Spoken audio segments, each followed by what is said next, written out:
The Red Magic 3 is a gaming phone which is vividly reflected in its design. It has a robust full metal body which is IP55 resistant too. It is not as secure as IP68, but it should protect the phone with minor dust and water sprays. There's a single 48 megapixel camera on the back which we'll get into later in the review.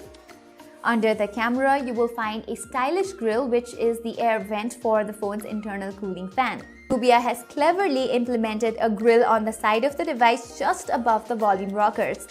I didn't find my fingers covering up the grille during my gaming sessions, but I can't say the same for people with larger hands. Another notable gaming feature of the phone includes two shoulder buttons or touch capacitors which are very well positioned on the side. However, you might find some difficulty operating these capacitors while playing games with 3.5mm headphones plugged in. Additionally, the fingerprint sensor itself can be configured to function as a game touch button, allowing the Red Magic 3 to have 5-finger control in total. Not something of a deal breaker, but we had to mention it nonetheless. But there's a clever solution to this with Nubia's proprietary modules which can be attached on the back of the phone. Similarly, there's a dedicated slider on the top left portion of the phone which triggers game space. What it does is basically shield you from notifications, calls, messages, and other annoying alerts while you're gaming. The pogo pins down the slider facilitate the use of the aforementioned module, dubbed the docking station. Another accessory for the Red Magic 3 is Nubia's Bluetooth gamepad, which can be installed after slapping in a case on the phone. Furthermore, the attractive RGB LED strip on the back completes the gaming aesthetic of the phone, which is customizable too. Yes, there's a handy option on the settings to toggle it on or off. So, needless to say, I didn't experience any hiccups in performance. Everything ran as smooth can get.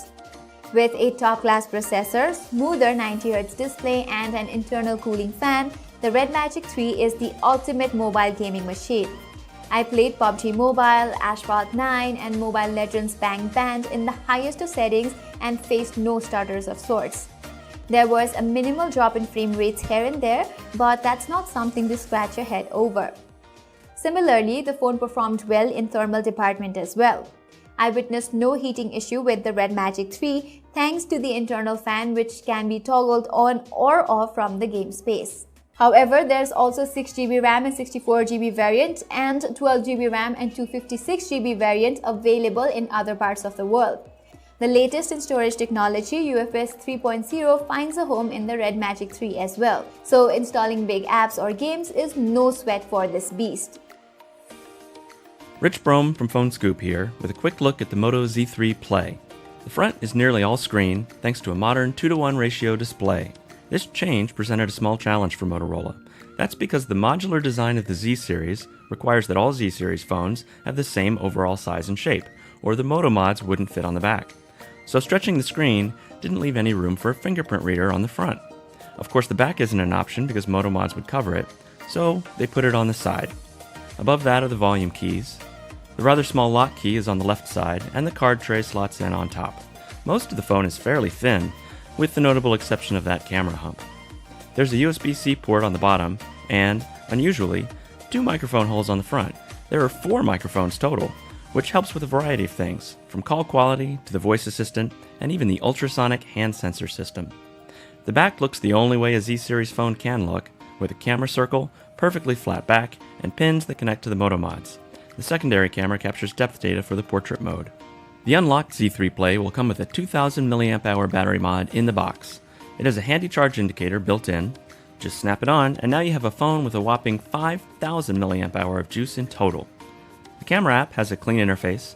The main mode slider on the right includes a shortcut to your most recently used special shooting mode, whether that be portrait, panorama, etc.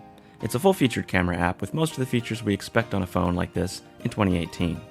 New for Motorola is Cinemagraph mode, something we remember fondly from the old Nokia Lumia phones. It lets you capture a scene with some movement and isolate the motion you want to create a looping GIF.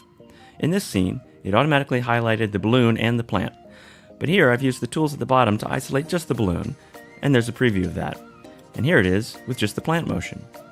Here's one that's a still flag with a moving shadow. It's a really fun tool to play with, and the resulting GIFs are easy to share with friends. One curious software tweak is the new Android navigation tool at the bottom. Slide it left to go back, slide right to summon recent apps, and tap it to go home. It's a bit like what Google is doing in the next version of Android, even though this is a clean, relatively standard version of Android 8.1 Oreo. As usual, Motorola has confined most of its custom software to the Moto app, where you can toggle features like keeping the screen on as long as you're looking at the phone, and a variety of motion gestures. The Moto Z3 Play has decent specs, including a Snapdragon 636 chip, 4 gigs of RAM, NFC, and a Full HD AMOLED display. The unlocked version ships June 29th with the battery mod for $499. Nokia is back. First, in terms of looks, the new Nokia 6.1 has basically the same size and identical solid metal construction like the old Nokia 6. It has the same sharp edges, flat sides, and a thin profile that make it look tough and practical. But when you look at the stylish glass and curved design of a phone like, say, the new Moto G6, the Nokia 6.1 looks a bit conservative and not quite as exciting in its styling. The new thing in the Nokia 6.1 is the color. It is a very memorable look with black coffee-like main theme and gold accents around the camera and the sides. Some of the people I asked found this black and gold theme good looking, while others thought it was a bit over the top gaudy. Make up your own mind. On the back of the phone you get a single camera unit that bulges out slightly, but enough for the phone to wiggle just a bit when you lay it flat on the table. On the back, right below the camera, is a round fingerprint scanner. It's a bit too small, so I had a few missed unlock attempts. Not a big issue, but worth pointing out. On the bottom, you have the only loudspeaker and a USB-C port for charging. You also get a 3.5mm headphone jack located at the top of the phone, so you can easily use wired headphones. However, there is no special waterproofing on the Nokia 6.1, so you should be careful to keep it away from water. The Nokia 6.1 sports a 5.5-inch Full HD LCD screen, and it's probably the most disappointing part of this phone. Now listen, it's a 16:9 screen with rather big bezels, but it is the bluish tint and the slightly washed out colors that stick like a sore thumb. Unlike other phones, there are no different screen modes to choose from here, so you're stuck with the default settings. You also get a noticeable motion blur when you scroll through the menus. We don't know whether this is due to a lower refresh rate or to some other issues, but it's one more screen annoyance that you have to deal with. The 6.1 runs on the newer and more powerful Snapdragon 630 chip, while last year's handset featured the Snapdragon 430 chip. The Snapdragon 630 keeps the phone running at a steady pace through apps, and it gets good benchmark results for gamers on a budget. Of course, this is no flagship phone, so tone down your expectations, but this phone still feels more powerful than many of its peers.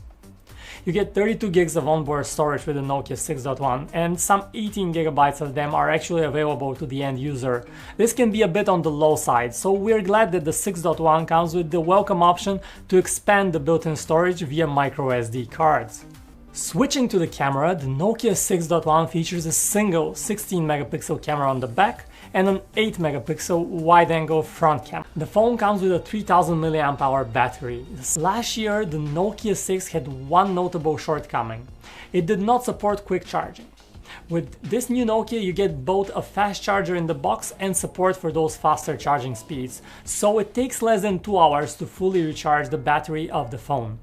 This is clearly a budget phone, so at the end of the day, the new Nokia 6.1 brings some welcome improvements over its predecessor.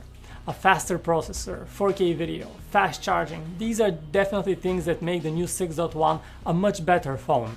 It is the bluish display that is the biggest setback, as well as the questionable design, but if you're looking for a fast and affordable phone, we definitely recommend keeping this one on your list. Now that whole long new name, LG G7 Thin Q, is kind of terrible in my opinion, so I'm just going to call it LG G7 for the rest of this video, and probably forever. So on the outside, it's looking familiar, right? This one's silver, but there will be 4 colors. It's glass on the back and then aluminum around the rails. Yes, it does have wireless charging, and yes, it is really reflective, but not as bad as some others. The biggest difference is now it actually has a real power button on the right side instead of just using the fingerprint reader on the back as a power button. And on the other side, you'll probably notice the volume rocker and then, oh wait, look, another button. That is the Google Assistant button. Now that's interesting. That's actually, I'm surprised it's the first time we've seen a dedicated button for Google Assistant in a phone, not counting the squeeze feature of the Pixel. That's not a button. So you can press it to open the assistant or hold down and it'll let you ask certain things with custom voice commands, kind of like a walkie-talkie, but that's all this button does. Anyway, around to the back, the camera's orientation for the dual cameras is now vertical, very 2018, putting dual cameras like this, but they still keep the flash and the laser autofocus outside of the camera module. I kind of like it better when they put everything inside the same module, but that's just me. It feels cleaner that way. Either way, G7's camera bump is really small. It's in the middle of the phone. It's not bad. And then the cameras themselves might be the standout distinguishing feature of this phone. So two 16 megapixel cameras, an f1.6 aperture, and the one is still a super wide angle instead of a telephoto. So LG's sticking to their guns this year, but this time it's a slightly less extremely fisheye. Still wide angle though. No photo or video samples with the final software available yet though. That's something we're gonna have to test for the full review. And that goes along to say too with things like battery life on that 3000 milliamp hour battery, and just general performance through LG's software on top of Android Oreo. But I think we kind of know what we're getting ourselves into here. With Snapdragon 845 and 4 gigs of RAM, it's probably pretty good. So G7 is ticking all the boxes. It's built well, it's IP68 water resistant, it has a micro SD card expansion slot. If you look at the bottom of the phone, yes, it absolutely still does have the headphone jack, backed by that impressive 32-bit quad DAC, so LG stays committed to that premium audio experience. And that little speaker down there, it looks the same, but they are much louder. LG says it's about 40% louder. From hearing it, I'd say it's definitely a lot louder, but what's actually more interesting is you can feel it vibrating and moving the whole phone. The speaker uses some of the space inside the phone and it acts as a literal resonance chamber, and you can actually put your hand up at the bottom of the phone and feel air moving out of it, which is really impressive, but also just holding it, it's vibrating your hand. It's actually pretty cool.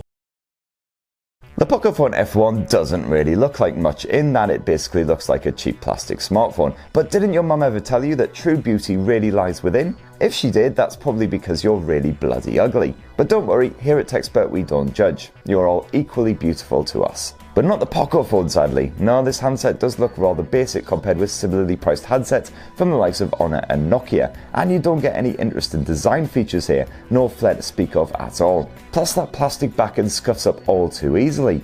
Worn patches appeared pretty quick, like sprouting smears of teenage acne.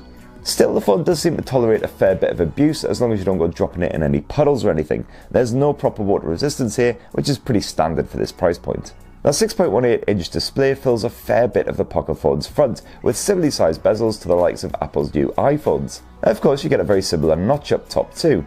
As far as mustaches go, this is definitely more Sam Elliott than Charlie Chaplin. Still, the display itself is a beaut, like most smartphone panels that come out these days. That Full HD Plus resolution keeps visuals nice and crisp, while colours appeal natural but also reasonably punchy. I've happily watched a fair few Netflix box sets on this thing, and I have no complaints at all. Even in bright sunlight, the clarity levels are good and viewing angles are respectable. And if you want to plug in a pair of headphones, you even get a 3.5mm headphone jack. Remember those?